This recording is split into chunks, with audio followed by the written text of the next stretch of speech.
اعوذ باللہ من الشیطان الرجیم بسم اللہ الرحمن الرحیم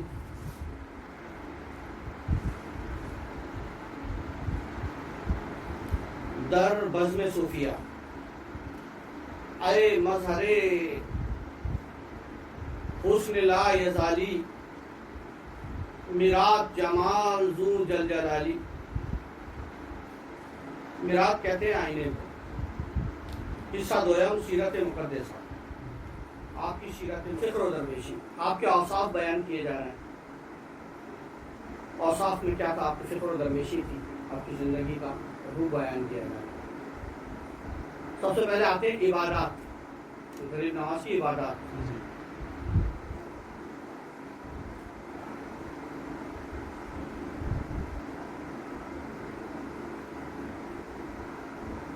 آپ فکر و فنا، تجرید و تعزید اور زہد و عبادت میں یگانہ روزگار تھے.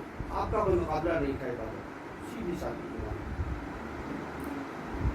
شکر گزار بندوں کی طرح آپ نے اپنی تمام عمر عبادات و مجاہدات میں بسر کی. ایک شکر گزار بندے کو جس طرح سے اپنی زندگی عبادات اور مجاہدات میں گزارنی چاہیے، جیسے میں نے آپ کو بتایا مجاہدہ اسٹرگل کو کہتے ہیں، اور مجاہدہ اور جہاد سے مجاہدہ ہونا. جہاد اسٹرگل کو کہتے ہیں اور جہاد کے پلورل ہے مجاہدہ، یعنی اللہ کی راہ میں مجاہدہ کرنا، یعنی اسٹرگل کرنا، یعنی خدا کو راضی کرنے کے لیے. جب آدمی اسٹرگل کرتا تو کامیابی ہوتی. تو آپ جو ہے آپ کی زندگی پوری اسی طرح بسر ہوئی. شکر گزار بندہ جس طرح کرتا تھا. 70 برس تک شب میں استراحت نہیں پائی. 70 برس رات سوئے نہیں. 70 سال رات میں سوئے نہیں. اور پہلو مبارک زمین سے نہیں لگایا. 70 برس تک اپنا جو پہلو ہے، پیٹھ، زمین سے نہیں لگائی. اس قدر مجاہدہ. 70 برس آپ نے پیٹھ زمین کے نہیں لگائی. سہارا بھی نہیں لیا. بیٹھے بیٹھے سو گئے تھوڑی دیر، پھر اٹھ گئے.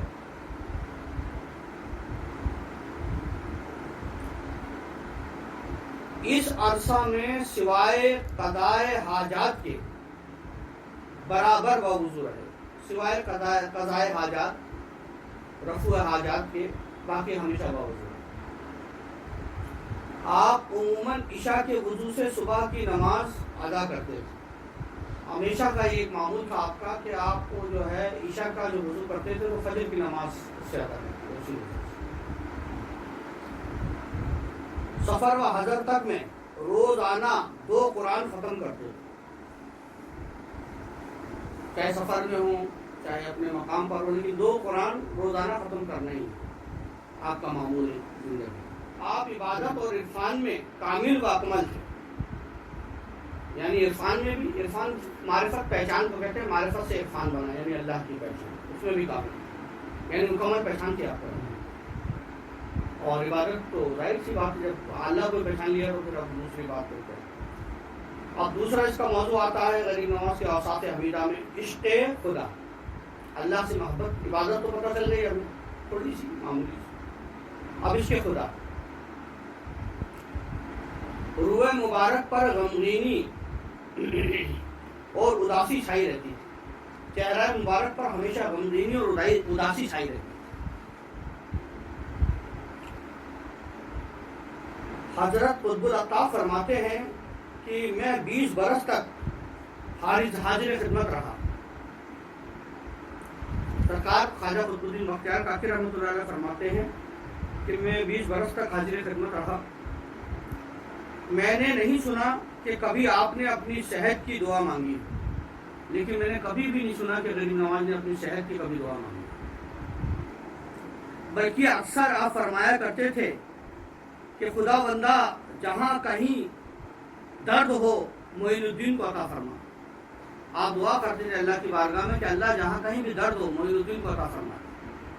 درد مانگتے تھے اللہ. میں نے ایک بار از راہ گستاخی عرض کیا، حالانکہ گستاخی نہیں صرف میں نے عرض کیا سرکار کو، خواجہ قطب الدین بختیار کاکی رحمۃ اللہ علیہ فرماتے ہیں کہ یا حضرت یہ کیا دعا ہے، سرکار آپ کی کیسی دعا مانگ رہے ہیں، جو آپ اپنے حق میں کیا کرتے ہیں، آپ اپنے حق میں یہ کیا دعا مانگ رہے ہیں۔ ارشاد ہوا جب کوئی مسلمان درد میں مبتلا ہوتا ہے، جب سرکار جواب دیتے ہیں خواجہ قطب الدین بختیار کاکی رحمۃ اللہ علیہ کو کہ جب کوئی مسلمان درد میں مبتلا ہوتا ہے تو اس کے گناہ عفو ہوتے ہیں، یعنی اس کے گناہ دور فرما دیتا ہے، اللہ دور کر دیتا ہے، گناہ معاف کر دیتا، مٹا دیتا ہے۔ عفو کا مطلب ہوتا ہے درگزر فرما، اللہ عفو ہو جاتے ہیں۔ اور ابتلا مسلمان کے لیے دلیل صحت ایمان ہے، یعنی بیماری میں مبتلا ہونا یہ ایک مسلمان کے لیے دلیل صحت اور ایمان کی صحت، یعنی مسلمان جب بیمار ہوتا ہے تو مومن ہو جاتا ہے، اس کے ایمان کو صحت عطا ہوتی ہے، اس کا جسم بیمار ہو جاتا ہے، ایمان صحت ہوتی ہے۔ شان جلال و جمال، آپ کی شان جلال کیا ہے، جمال کیا ہے؟ غریب نواز آپ کی حالت کبھی جلال کبھی جمال کی ہوتی تھی، کبھی آپ حالت جلال میں ہوتے تھے، کبھی جمال۔ جب جمال کا غلبہ ہوتا تھا تو آپ ایسے مستغرق ہو جاتے تھے کہ تمام عالم اور کل ما سوا کے مطلق خبر نہ رہتی تھی، ایسے جمال میں محو ہو جاتے تھے کہ پورے عالم میں کسی چیز کی خبر نہیں رہتی۔ نماز کا وقت آتا تھا تو سیدنا قطب الافطاب قطب الدین بختیار کاکی کی و قاضی حمید الدین ناگوری قدس سرار ہم نے سامنے آ جاتے تھے اور دست بدست کھڑے ہوتے ہوئے کروا آواز بلند صلاح صلاح، یہ زور سے دست بدست ہو کے غریبوں کے پاس آ جاتے تھے جب آپ حالت جمال میں ہوتے تھے، دنیا کی خبر بھی ہوتی تھی، اور دست بست ہو کر فرماتے تھے حضور صلاح صلاح، نماز کا وقت ہو جاتا مگر آپ کو خبر نہ ہوتی، مگر آپ کو کوئی خبر نہ ہوتی۔ پھر گوش مبارک پہ آواز یہی کہتے، یعنی کان کے پاس آ کے کہتے حضور صلاح صلاح، اس پر بھی آپ کو آگاہی نہ ہوتی۔ تب ناچار شانہ مبارک کو جنبش دیتے، تب ناچار ہو کے کندھا مبارک کو جنبش دیتے اور کہتے حضور صلاح صلاح۔ اس وقت آپ آنکھیں کھولتے اور فرماتے شرع محمدی سے چارہ نہیں، شرع محمدی سے چارہ نہیں، سبحان اللہ مجھے کہاں سے کہاں لے آئے، یعنی تو میں خود بارگاہ اعظمی میں اللہ کے سامنے موجود تھا اور تم مجھے وہاں سے یہاں لے آئے نماز پڑھوا، یہ عالم تھا۔ جب حالت جلال کا غلبہ ہوتا تو حجرے کا دروازہ بند کر کے مشغول ہو جاتے، جب حالت جلال ہوتا تو پھر عوام الناس کے سامنے نہیں آتے، حجرے کا دروازہ بند کر کے مشغول عبادت ہو جاتی۔ حضرت قطب الافطاب اور حضرت شیخ حمید الدین ناگوری قدس سرار ہم دروازے کے سامنے پتھروں کے ڈھیر کا پردہ کر لیتے تھے۔ آپ جانتے تھے کہ غریب نواز حالت جلال میں ہے تو یہ کیا کر لیتے تھے، پتھروں کی دیوار بنا دیتے تھے آپ کے سامنے دروازے کے سامنے، تاکہ کسی بشر پہ آپ کی نظر نہ آئے۔ کون؟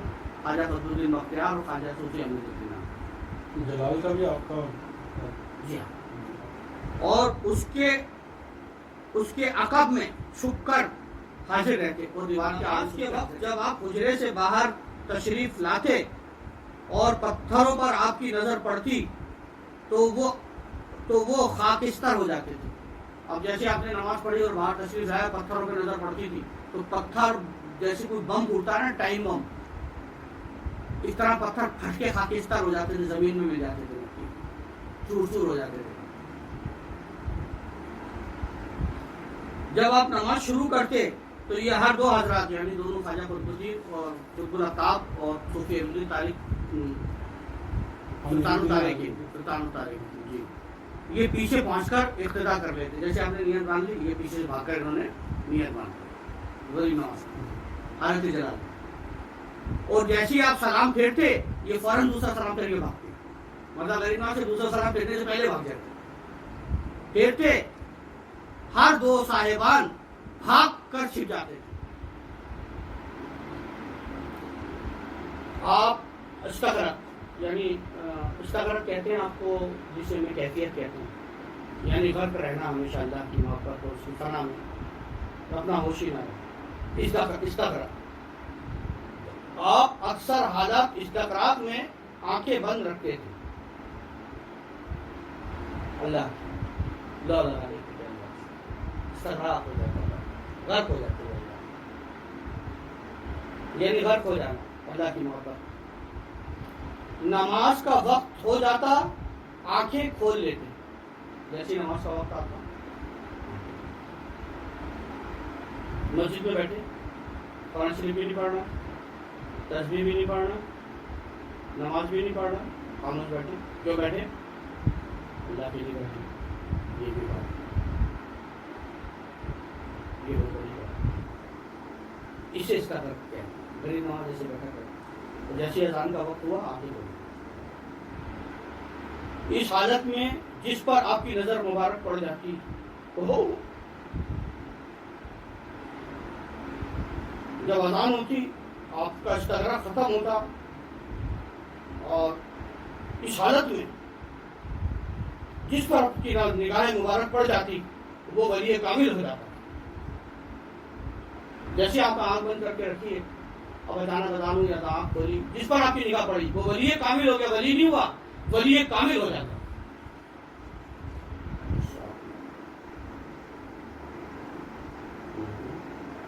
شعر الرقاب میں, یہ بھی میرے پاس شعر الرقاب صفحہ 104 میرے پاس. واہ سبحان اللہ, سبحان اللہ. سلسلہ نوازی. آپ اکثر فرمایا کرتے تھے کہ معین الدین اس وقت تک جنت میں قدم نہ رکھے گا. سلسلہ نوازی دیکھو آپ اکثر فرمایا کرتے تھے کہ معین الدین اس وقت تک جنت میں قدم نہ رکھے گا جب تک اپنے مریدوں اور مریدوں کے مریدوں اور جو قیامت تک سلسلے میں ہوں گے جنت میں نہ لے جائے گا. غریب نواز میں معین الدین چشتی جنت میں قدم نہ رکھوں گا جب تک آخری چشتی کو بخشوا نہ لوں گا. یہ فرمایا کرتے, آخری چشتی کو جنت میں بھیجنے کے بعد میں جنت میں جاؤں. واہ واہ سبحان اللہ, سبحان اللہ. اسی لیے سلسلہ چشتیہ کو سلسلہ بہشتیہ بھی کہتے ہیں. اب آپ کی مرشد کی جو تعظیم ہے وہ کیسے کرتے تھے؟ تعظیم مرشد, تعظیم مرشد آپ کے دل میں بدرجہ اتم متمکن تھی, یعنی بہت زبردست طریقے سے مرشد کی تعظیم اپنے قلب میں کرتے تھے. ایک روز کا ذکر ہے کہ آپ اپنے اصحاب کے ساتھ بیٹھے ہوئے تھے, اپنے ساتھیوں کے ساتھ بیٹھے ہوئے سلوک کی نسبت پر کچھ فرما رہے تھے, سلوک کے بارے میں کچھ بتا رہے تھے. سلوک آپ سمجھ ہی گئے نا, صوفی ٹریولر کو سلوک سالی کہتے ہیں, اور دا پارٹ آف تصوف, دا پارٹ آف صوفیزم کو سلوک کہتے ہیں.